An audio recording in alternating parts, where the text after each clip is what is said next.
ia fia le riva ngole fia lo fa tsmai ia le sunga ia sua Hesed Ieremia ia ole te malanga po le manager le ala tato Manu Samoa se fulu le lima ia awa fo ile longa pu ili o lo tompa ia malo o to malu fa tala van tu sua ma lo le ngalue ia malo fo ile tawanta ile riva ngole fia fi mai tawantu winga le tau so le esele tu sale ia lo la le lima le matango fi o le tau Samoa ma lo so i fu ma langi ma. Ya, lang batafi si Manu, ya maroso so fo moment lang ma,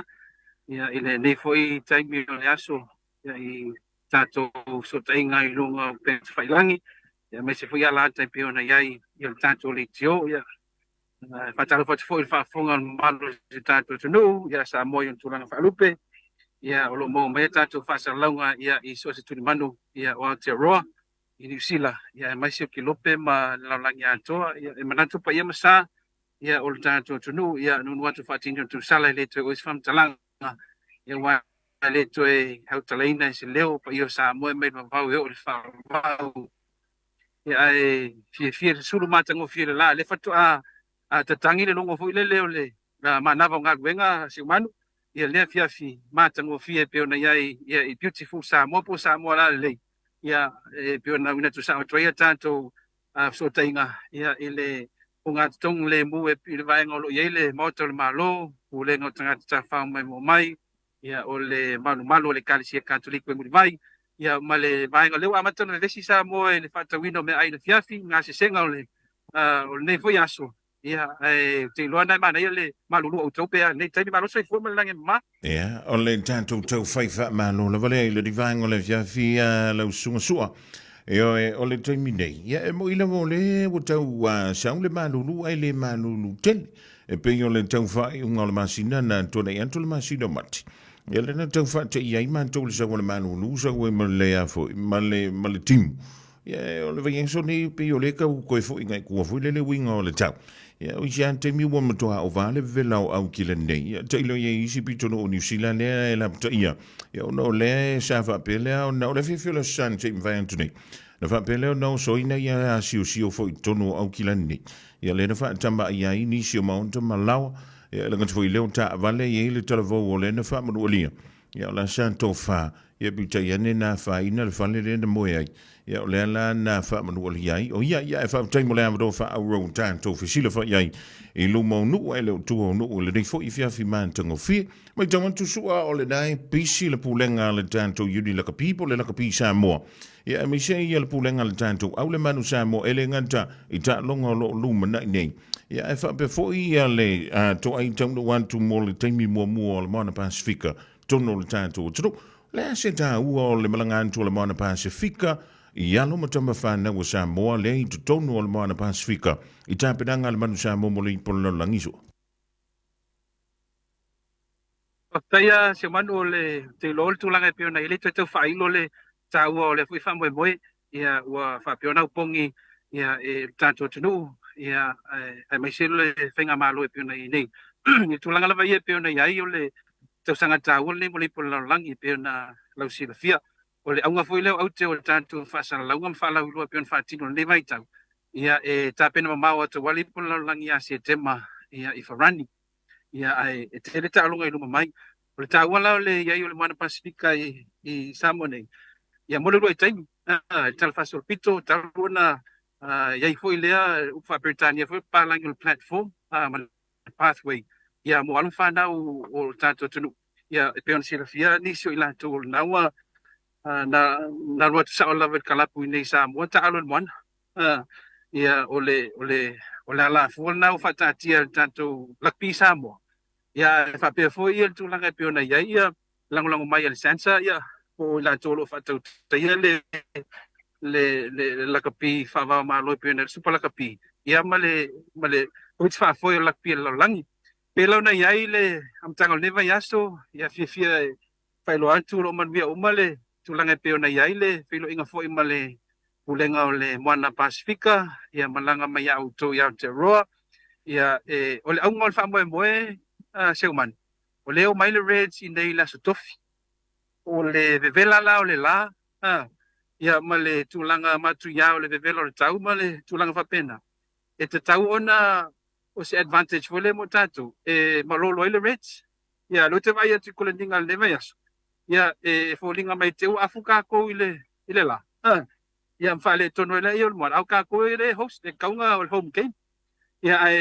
e mali fo isa no nga ile fa filo inga ile pulenga tanga ta fa mai le vai aso ia tila fia foi le fia nga tu pai Robert Asam ele sa fonga o le fia filia ia na sa no ele tu langa mata ina ia wai ele ia foi lana la kapil tu langa ma runga no turis fa lo le staba to foi pulenga ia pati vai ne mai la to nga lue fatasi ai o le taua mo man Samoa ia na sila fia ia le tu telefoni si o tono mana ia o le vision ia po le sila mama o le fionga ta iulia va sama na ia sila la mapsua fa lango ia mas ia mahonri shwaga ia mal tatu pulen ato na ia te roa ia le talenga ia fa longo tana umanga ia manisi o tatu pulen ia sila ila va noa ua mafai ona militino fa tasi mai la to ile tulanga pe ona supala kapi ia matoe ti mata le upenga ile tulanga o le tuna inga o le tau mafainga ia awale le tapena tu mo talonga fa va malole ten malo isa mo ia yulai i talonga mafiti matonga ai ole ia ile la waya i ole tanto le stene ia male te telefono le sunga tu epa Dr. Sailele male ngoi ia malo fisili ia le sunga ia falo mavaenga ia male lawa fono mat pulenga lakpi Samoa ia ua taua le awai mai o moana le vai aso e nga lue fantas ia mafaolaola tili le taua o le ala fua o fatatia mo tanto walum fana ua o le aule o le fili mai tanto man Samoa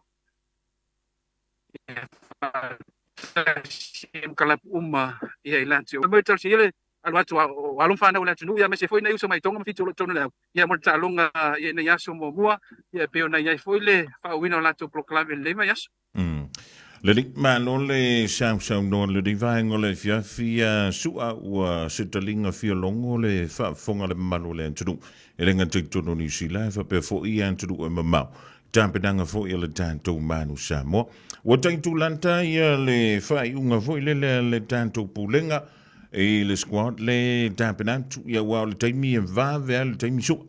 e mai tama tu fo i le pisina pisi le pulenga le tanto au ia ele ngata e pe ona e sa no le fia fine o talonga ia yula ia umalo yula au kuso se tema le te va ia tulunga i o le talonga mo mua le Manu Samoa le ipolalang aso se fulu ma le ono o le masino se tema ia le fitau ia tanto ma le au Chile ia ona mavai ai le aso e ono fitau i tanto ma Argentina ia fa popo tu ia Malaysia ono pingi tanto ma Japani ia male talonga faitau lia la le faia si faingata ia ole fitau ia le Manu Samoa ma engelani le so fitu le o le masino o topa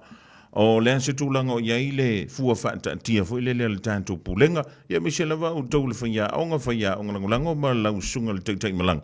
ia lo le tulu le ono ava no ia mai la tu nga va ai tau vina le tanga va yo Samoa le pulol Paftaia se manu tulanga ia pe ona ia ua la foto lava le fionga ta iulu ia mavasa mana ia ma le tulanga o tanto faia onga pe ona failo atu swa fo le temu sola le filfilina o tanto au o le temu nei ia o mai alongo ina le wider squad ia mo alo foi fana umba ila tolo anga vai tau tuama ma fa pe ona tau avele fu a Samoa ala man Samoa ia ai ole amatanga o masino yun ia la fa pe ona failo alo ia ile tanto au ta pena tu talonga ia i luma mai o le ipo le langi ia iulai ma okuso ia o le amatanga la o okuso ia ile vaiaso momua o le afa la lo ia ile tanto au mo le ipo le langi ia o tamata alo to tolu sfur mal tolu ia mal pulenga to se fur mal lima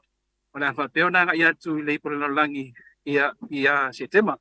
o le fatinonga lava ia o le selection ia por filfilino tanto au ia long tasia uma le filfilinga e pe ona lausila fia foi ia neva tau telefon fasili le tulango le disability ia ma le lave le utala mai le fono fatono lakpia la langi po le World Rugby petai ia le video sa fu le tolu tau sanga fatanga ta alo polisia tunu ia le a toala le numero ila to mai isi foi tunu o le fai ona mai sa ai lo ia nisi wa sile lima fia tau tua mo lo ngalu e foi la ia nei mala vai ia mo le tu fantasia o vai nga ia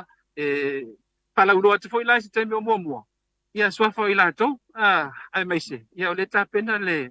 telefonia le lakpi sa mo ia tau su e se pa se tatu au mo li po lo lang ai ona vai nga na to e fai no tu si temi o mo ia tau fai nga tatu lakpi sa mo ma le lang sua foi tatu le tio ia so ni le mo e pe na saunde to tatu au Malo sound su le tele la mo tapedanga I malanga nei ai mai se lava I tapedanga mo le polala uma na la mai le lisi le pulenga o le tanto au ya ona au mai foi la filinga no le tunu o fa pe o le fisili la fa pe ile filinga o alum tam fana o le tunu e ia le manantu foi le por ale mele fa to tele mai ia alum tam fana o naita alo nai tonu sambo ia pe e ma tele mai foi le ia alum tam fana o ia tunu mama la so filinga no ile tula yo le sa le vai nga le a se manu si le fia foi la le tulanga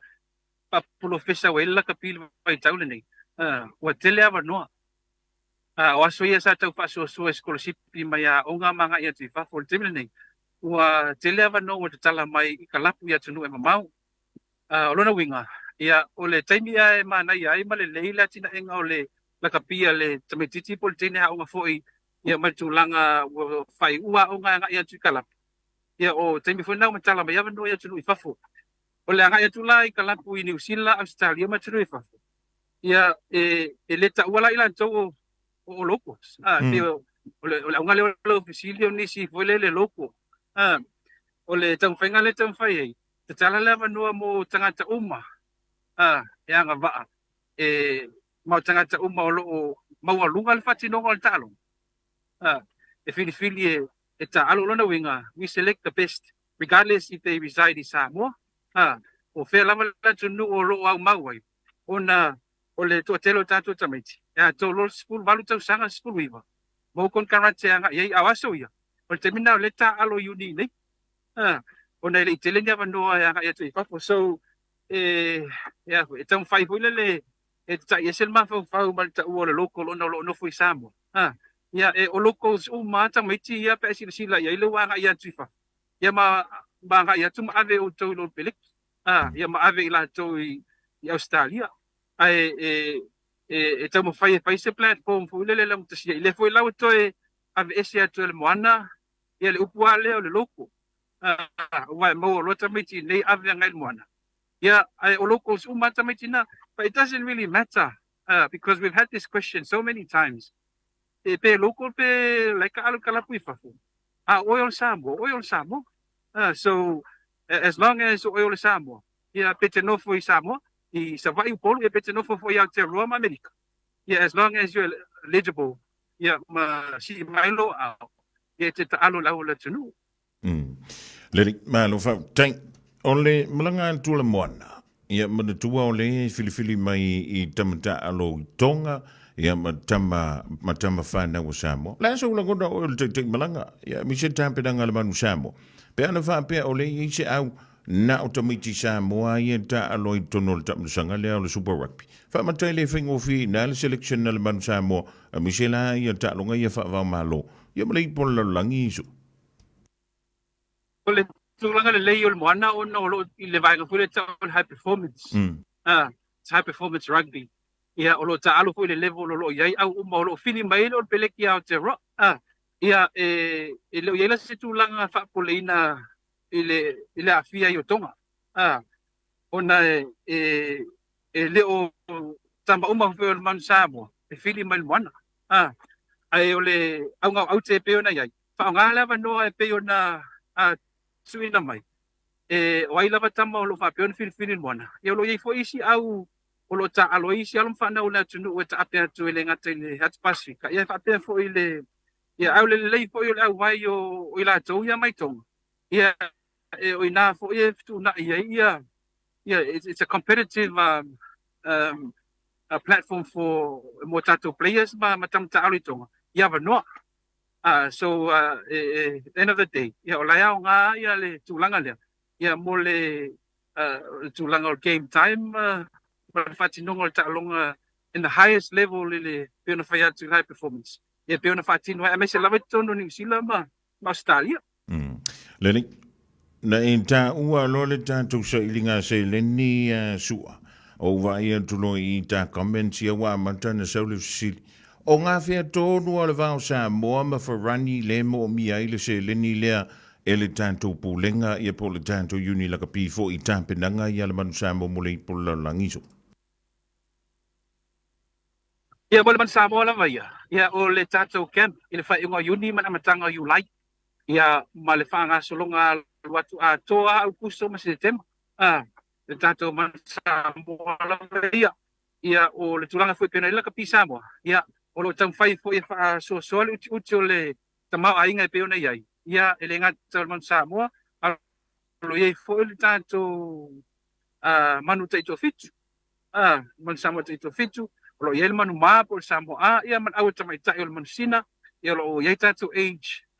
teams, groups. E peona iai le under 20 man under 18. Ia le tupao li ima tamai tai. Ia ma le atina inga o le lakapi tono o Samoa. Ia ai o le patulanga le na o le mianga fo o soani e peon fa tala ula toil tato lakapi Samoa. Ia mai se pulenga mon Samoa. Ia il fa ungal masin nei. Ia la solus fu man valu aprila. Ia le telefoni man televisioni le tato yun. Ia awan fa mo o le tapena mon Samoa. Ia manisi fu fanga awala tuno. O lono winga lai lea a fia I fōle le anga I mai nei wae e mautinoa ai a fea New Zealand. E wae o le mea masani lewa lan tau ia o le usosoni mai ia le World Rugby po le pūlenga leo le lakapi lalang. I le teimi e malanga tuai o I le ipo lalang. Ia e lono winga o le teimi le tufa si aima tāpenda I le tātou au. Ia o I la le mo mia I le se le ni lea. Ia ma le tele o isi tātou au na tāpenda. Mai tau antu sua I se fo I le mātango fie. O tāmele sanga o lo whaatino ina ele nganta I alo mwhana wā onga. Tupulanga televou. Ia e whape fo I le tātou teito fitu nae whaia ia tāmele sanga fo I lea masina ma le masina I Samoa. Ai o le ua marino le mātalo wha ia e sauno ia e pe o na whaalawa I tele na matau. Ia sa o le lawa sa unuanga e pe o na sila fia ia e ausangi e lawa le tātou lakpi Samoa. Ia uti fo ile tunanga le tamau ainga. E ui o lo mo mai le soani pe o na tāua mai le World Rugby. Ia o lo tau whaasoa au umai pe o na tāua. Ia asira sila fo tunanga pe o na ile lakapi ia so walu ma neva I tau. Ia it's one of the biggest exports to Samoa o lo iai. Ia walu whanau I tunanga I talonga. Ia mai se lan lakapi. Ia ai peita iane. Ia e le o tele le tunanga o le tamau ainga I whaatino I nei fufuanga uma. Ai o le whaatinonga lava ia o tapenanga le Manu Samoa. Ioi, sa olene lava o wainga ia mo mia ele so soani ia wafo ia alum whanau le awhitwhilia I ta'alonga I luma mai o tapenanga mo le ipo lalang. Ia mai se langa ia tutalsia e mo siava noa e awhia I fo ia o tau ia o te roa. Ia I le malanga atu o le tātou au. Ia e o nei veaso mua. Ia la whamautu atu o le tātou lakpi Samoa. Ia ma tātou au foi. Ia fufuanga mai plo kalambe mo le anga ia tu le ipo lalang. Ia tau si ele rofo le li e whatanu inda manuia. Ba lo fam tai sua. Ai le tau longa ina le tā whilo inga le riva inga le jif. E ini si longa. O alo mtam whana wa sa mo tu wane I lunga o la tu au foi lele e ava noa mole whainga whilinga lea o le ipo lalangi le rito sanga e mi se isia tātou ta longa o lo lumana I nei nai sa mo e le masino Julai. O lea na malanga whaatasi mai le mana Pasifika ma Michael Jones seuman. Ia po le sunga ia la uli Sir Michael. Ia o le lisi lava ia o i la tau maswafa. Ia te loa se I whaile loa whatanuanga ma masamana ia. Ian whailo tu leo swafa I la tau o si mai le au. Ia le element of surprise whailo atu I te me mua. I ke waka waku I ngoa ele fio mai ele oli ia. You know, we got a good lineup coming for our Manu Samoa leading up to the World Cup. Ya, lele, malo, morian tulangang fa, tain sua e wila vo nai pisi le pulenga le tanto Manu Samoa i le tele fo o tāpedanga e peo na whianga iei. Ya, fa, tui tele mo le avro fa auro tātou whilo iei le rivaenga le fiafina toi fa e mo mai lava sua e tele i tumuli. Ya, le aso tonu le fa iei le tanto TV foni. Ya, a wa fo ia le a fo ia le tomo whaia tunga a inga wo me masani. I le whai ungol lima sina fa molmot. Ia whaftai se manu ia o lungo penga te whailangi ia mai se o le Facebook page ia al tātou Lakpi Samoa. Ia o lo anga ia tu ia le tātou au whenga ruenga fo i le whatinonga so ta ingam tu lang whapena. Ai o le Pacific Easy Money ia o lo whaipaanga ia ma le tātou Lakpi Samoa ia le whionga ia mangele peona ia nei i Samoa. Ia ma le au whenga ruenga fo i peona ia i Aotearoa New Zealand. Ia le whatinonga o le wha moe whaingofi ai ia o le whatino la so losipun ma le malu o Aperila. Ia o le whapion whasalau ina tu sao i lunga o alata whasalau i tivitasi tono Samoa. Ia malunga fo i le leitio, ia o le malai whatu play space e peona ia i songi. Ia whasanga i male tano. Ia o ina o le whapeona whatino ai, ia mo le sila fia fo i malu le atinu. Au lo ia i telefoni e whaonga, ia e whaifona wala au mai uto i Aotearoa, ia ma e mesi ai inga i name to tuila. Ia i numera Vodafone, digital ia ai lo ia foi penga te whailangi o le e whape foi maltivitasi ia tanga ia nei ia awala pledge ia ia foi a tātou numera o le account ma whai una ia le whaltupe ia whape foi ia la Pacific Easy ia lo mo uma ia no whanga ma whamtalanga bole toi whaftai tele se manu ia ile tapu inga mau male te toa foi ma malu tātou tunu ia il tele tau sanga walu ia mai sele awe toi foi tātou tunu ia ile i whaanga tamba po whaanga tini whawa malo ia e peo na iene laka pi ia ua vesi foi le vai tau lipo le langi leo la anga ia tu iai whaftai le on sai whaftai le lava pale e lang sua i le Manu Samoa ai e whatala ulat ia lango ia mole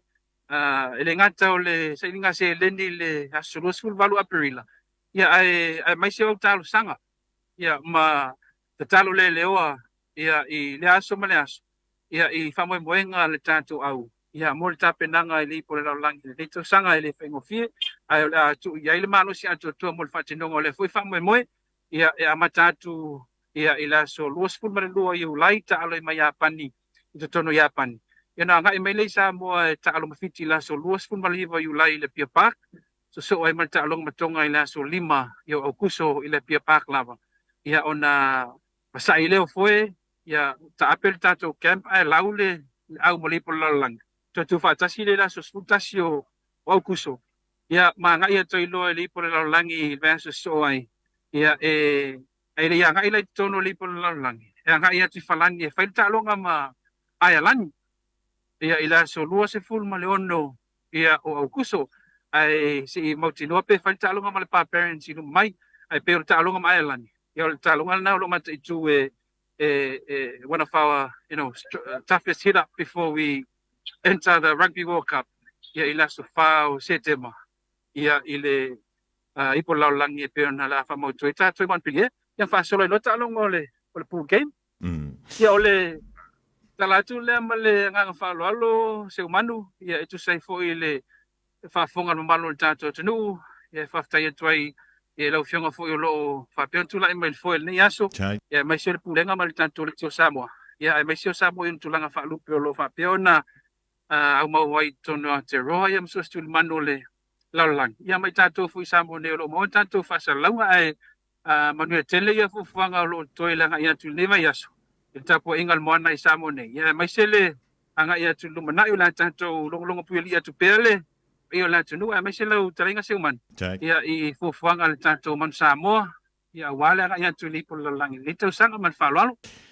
Ya ole anta mai ia tasi pe ona isa no le divine o le fiafia le sunga sua tau ia ia manuia ia la singa o toi. ia mise ia le tele o ngā luenga ma tāpidanga fo ia le pulenga le tātou au le Manu Samoa ia wa leo le a whai lava o tau ma tātou sui ia ma ave fua fua le tātou malo e le ngata i tālonga i Samoa ia o tālonga isi an turu ia mise lava lo tau sao i le ipo le lalolangi le rei tau sanga i tali malo i le an turu o wharani ia tau re manuia ia fuafanga o toi o le rei e whiawhi tātou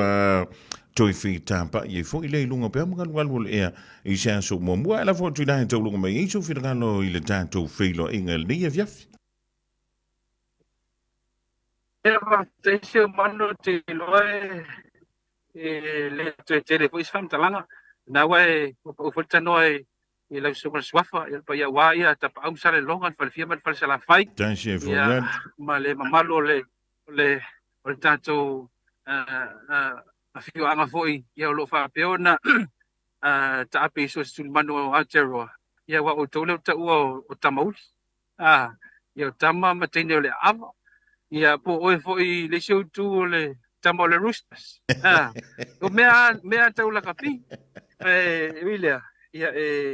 aso te foi mai malu enga le fa fonga malu tanto tu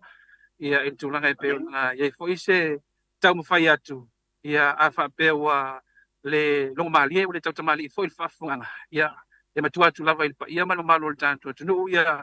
le tu langa ato to tanto fa mo pe ona ia ia e fa tala una tre foi ia la ulang ulang sua ia ai o le fa pe ona tau fai malo si va sama na ia se la ma sua male pulenga al Manu ia e fai se ai ia mo tanto tu ia pe ona mai ona fa ta ti foi la fua ila tau sa asaina nga suol tai au ala ile tau whainga la Manu Samoa e whai mawe fua i o si o tātua tunu tutu o tasi pe ona iai. E mai se o ni tau sanga ila nga ia tu whainunga ina i o le ono spulu fitu spulu tau sanga o le tātua tunu ia ma le telo tau sanga wa levano tātua no whapolongai ia leo tātua saoloto ia mo le trai whai male whaftai tele ila tau paanga masani le tātua Manu Samoa ia tai nane le lakpi Samoa ia ai mai se le pavailolo ai ia le fionga plestene ia le tai fono ia le lawa fono ia le ofisilia faloma vaenga Vincent Pulai ia mal tanto pulenga le lakpi Samoa manu ia tele fai mo la tunu tanto tapai pe i peole ia ile famo mo foi pe un tang fai tele lakpi tono o Samoa male anga fa lo fa tai mo le no o le sunga ia sua Hesed Ieremia o le tai malanga o le tātou Manu Samoa tai to se fulma le lima e pe ora mai mo ma fa fonga mai elo to pa ia malo to malu le rifo i vaenga o le fiafi tau ma fai atu ia i tāpedanga le Manu Samoa e le ngata i le tonu wantu o le moana Pasifika i mo le taimi mo moi tonu o la whanua o Samoa ia e le ngata i leo tāpedanga ia mo tālonga le masino Iulai ia e misi ai lava ia le tūlanga pe o le iei tāpedanga le Manu Samoa mo le ipo lalangi le rito sanga i le anturu o Wharani Amatantu i le masina o September.